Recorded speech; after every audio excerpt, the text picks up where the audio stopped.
Yani buradan gelen yolcular görüyorsunuz buradaki merdiveni. Burada sağ olsun bizim burada cami inşaatında yardım odasında bulunan Hacı abiyle bir de bazı arkadaşlar o tuğlalarla yaptı. Burada gelen hasta yürüyemiyor. Buraya gelen çoğu hasta hep dışarıdan gelen hasta. Siverek'ten olsun, Batman'dan olsun, Cizre'den olsun. Hastalara yardımcı olmak için o merdiveni yaptı. Yani burada yetkililer kimse bir an önce kalkıp bunu yapsınlar yani. Bu memleket hepimizin değil mi? Yani yazık yani bak gördünüz demin yaşlı bayan bastonuyla yürüyemiyor, kalkamıyor yani.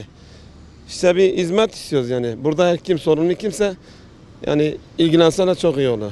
Bu yağmurlu için burada 2-3 tane kulübe getirsene çok iyi olur. Burada hem yazın hem güneşten korunmak için hem yazın kışın da yağmurdan korunmak için burada 3-4 tane kulübe yapsa çok iyi olur. Yani tek isteğimiz bu. Halkın isteği bu işte. Burada millet perişan oluyor işte.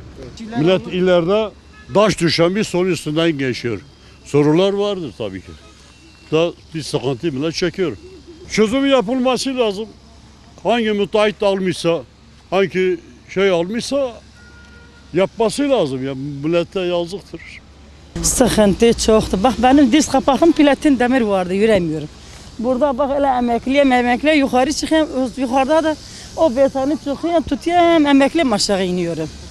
Yani bir yol olsun, güzel temiz bir şey olsun hastahane kapısına kadar.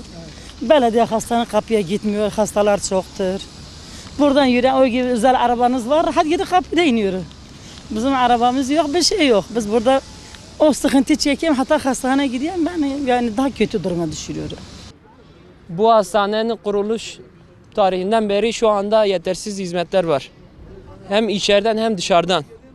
Bu soğukta şu anda siz de görüyorsunuz buradaki halkın ne durumda, ne çile çektiğini şu anda. Yani buralara bir an önce çeki düzen vermesi lazım yetkililerin.